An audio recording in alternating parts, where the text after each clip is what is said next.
Aujourd'hui, je viens parler de l'infidélité des hommes. Alors, tu te rends compte que ton mari a été infidèle et tu ne sais pas ce que tu dois faire. Est-ce que tu dois rester dans cette relation? Est-ce que tu dois partir? Voilà, on parlera de ça aujourd'hui. Beaucoup diront, je resterai parce que je voudrais avoir une stabilité financière. Ce que je viens te dire aujourd'hui, écoutez-moi très bien. Avant de dire stabilité financière, quand tu vas rester là-bas, tu vas partir à petit feu. C'est comme si tu serais rentré dans une marmite, tu aurais fermé, dans laquelle tu ne pourras plus sortir. Ce sera ça ta vie. Une femme doit être fière d'elle. Une femme doit avoir la tête sur les épaules. Il faut être fier de soi. Il ne faudrait jamais laisser ta vie dans les mains d'un homme, dans les mains d'une tierce personne. Ta vie dépend de toi. Ta vie, c'est toi-même qui dois avoir dans les mains. Donc, arrêtez de dire que tu sacrifies ton existence parce que tu veux avoir une stabilité financière. Parce que vous avez déjà des enfants et tu te dis, pour l'épanouissement des enfants, il faudrait que je reste là. Non, il ne faut pas penser comme ça. Quand un homme a été infidèle, il le sera toujours. C'est comme ça. Qui a volé, volera. Qui a été infidèle sera toujours infidèle. Et ne te dis pas que tu vas rester, tu vas essayer de réparer le tort, tu vas essayer de travailler sur toi, travailler sur votre couple pour que les choses redeviennent comme avant. Ça, tu te trompes. Tu penses que tu pourras réparer, mais il y aura toujours des questions qui reviendront. Il y aura toujours le pourquoi il l'a fait. Et même quand il va sortir, tu n'auras plus confiance en lui. Il y aura quelque chose, il y aura un brin qui se serait cassé. Et lorsqu'un brin se casse, on ne peut plus facilement recoller les morceaux. Non, c'est presque impossible. Lorsqu'il y a déjà eu infidélité, la solution, c'est de prendre son temps, de bien se préparer et de sortir de là. Parce que où tu es là, tu es en train de rentrer dans une tombe que toi-même tu ne sais pas. Parce que tu vas toujours te poser des questions. Pourquoi il l'a fait? Euh, à, quoi je- à quoi elle ressemble? Pourquoi? Qu'est-ce que je n'ai pas que celle ou cette autre femme a là? Et surtout, quand tu constates qu'elle a été infidèle, ne te pose pas trop de questions. Ne cherche pas à connaître quelle est la couleur de celle-là. Est-ce qu'elle est bonne au lit par rapport à moi? Comment est-ce qu'elle s'habille? Comment elle est? Quel boulot elle a? Ne te pose pas toutes ces questions parce que plus tu en sais et plus tu as mal. Le mieux, c'est vrai, ça fait mal, mais essaie d'avaler ça.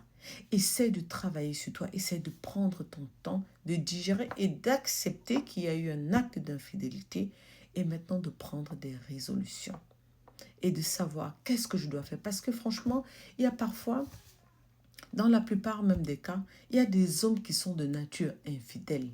Peu importe ce que tu feras, il aura des bonnes valeurs, il aura une bonne éducation. Tu as tout étudié sur lui et tu as décidé de te mettre ensemble avec lui.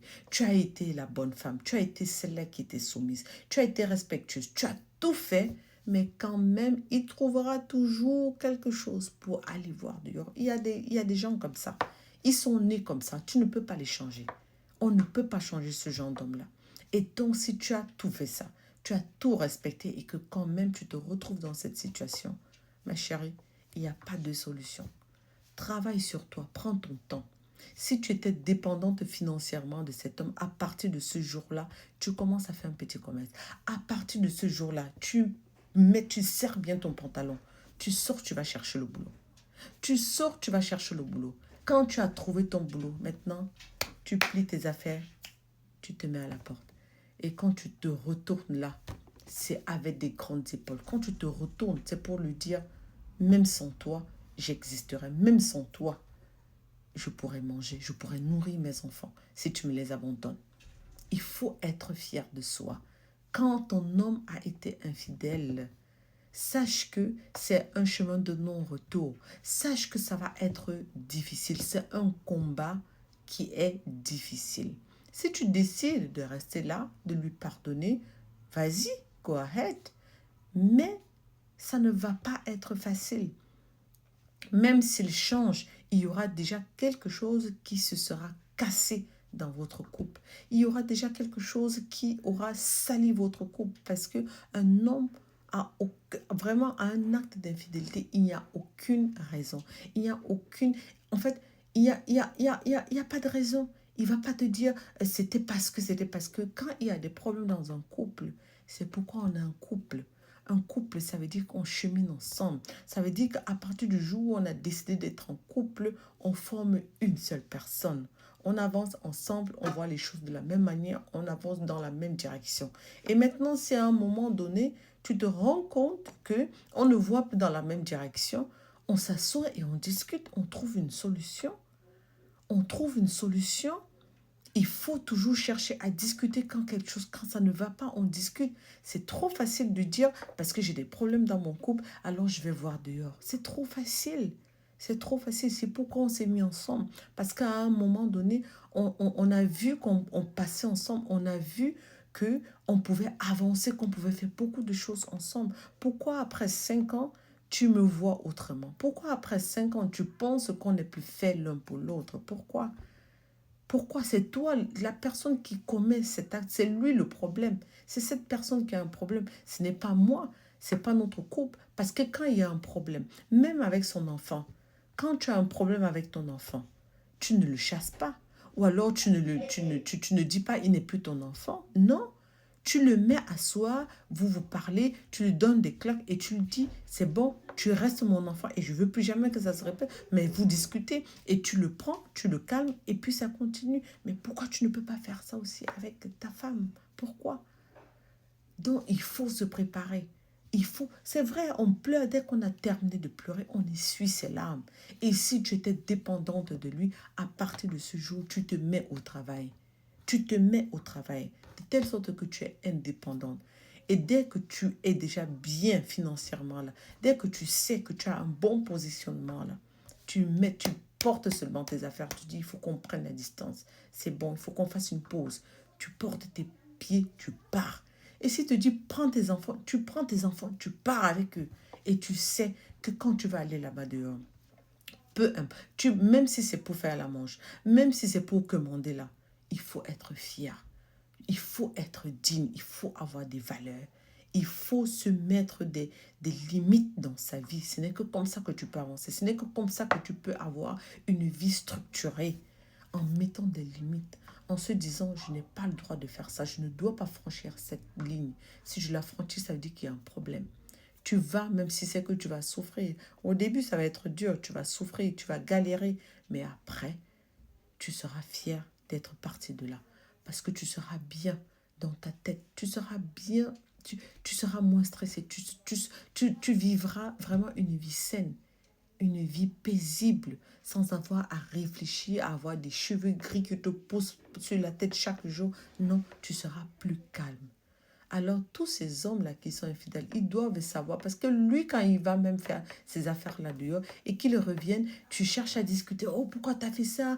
Tu bavardes, tu cries, tu tapes, tu pleures, tu fais ci. Il est fier. Il est fier, il se donne encore vraiment du poids. Il se dit, oh, ça veut dire que ça peut passer. Il va te dire, ok, je vais arrêter, je suis désolée. Mais est-ce qu'il va vraiment arrêter? Est-ce qu'il va vraiment arrêter? C'est ça la question. Et même s'il arrête, est-ce que toi, tu vas rester tranquille? Est-ce que toi, tu ne vas pas continuer toujours à le surveiller, à regarder dans le téléphone ou alors à veiller sur tout ce qu'il fait? Est-ce que tu ne vas pas le contrôler, toi? Et est-ce que ça, c'est une vie? Est-ce que vivre toujours sur la peur ou alors tout le temps en train d'être, de contrôler, de jouer la police, de faire ci, est-ce que ça, c'est une vie épanouie? Et avec les enfants qui vivront dans ce climat-là, est-ce que ça va permettre aux enfants de vivre dans un climat de paix? Non. Parce que toutes tes peines, les enfants aussi vont vivre ça. Tout ce que tu vas, tout ce que tu vas subir, toute vraiment ta tristesse et le stress, ça va se répercuter sur les enfants. Les enfants, ils ressentent ça, ils voient ça et ils savent qu'il y a quelque chose qui ne marche pas quand ça ne marche pas. Ils le ressentent. Et toi, quand tu vas souffrir, ce sera pareil pour eux.